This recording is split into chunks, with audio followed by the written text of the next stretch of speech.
ಹೇಗೆ ರಿಮೂವ್ ಮಾಡಬೇಕಂದ್ರೆ ಏರ್ ಯಾವ ಡೈರೆಕ್ಷನ್ ಇರುತ್ತಲ್ಲ ಆ ಡೈರೆಕ್ಷನ್ ರಿಮೂವ್ ಮಾಡಿ.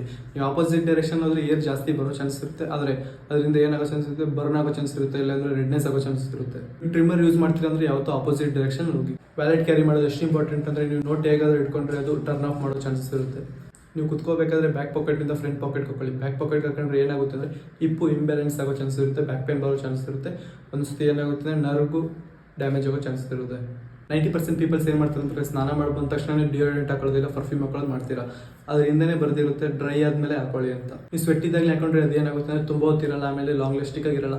ನೀವು ಪರ್ಫ್ಯೂಮ್ ಯಾವಾಗ ಹಾಕೋಬೇಕು ಅಂದರೆ ಸ್ವೆಟ್ ಎಲ್ಲ ಕ್ಲಿಯರ್ ಆದಮೇಲೆ ಅದನ್ನ ಹಾಕೋಬೇಕು. ಹೋಗಿ ಟೆಸ್ಟ್ ಹಾಕೋಬೇಕು ಅಂದರೆ ಒಬ್ಬರು ಏನು ಮಾಡ್ತಾರೆ ಅಂದರೆ ಫುಲ್ ಸ್ಟ್ರಿಪ್ ಹಾಕೋತಾರೆ. ಅಡ್ವರ್ಟೈಸ್ಮೆಂಟಲ್ಲಿ ಏನು ತೋರಿಸ್ತಾರೆ ಅಂದರೆ ಅವ್ರದ್ದು ಪ್ರಾಡಕ್ಟ್ ಏನಿದೆಯಲ್ಲ ಬೇಗ ಖಾಲಿ ಆಗಲಿ ಅಂತ ಅದನ್ನು ತೋರಿಸ್ತಾರೆ.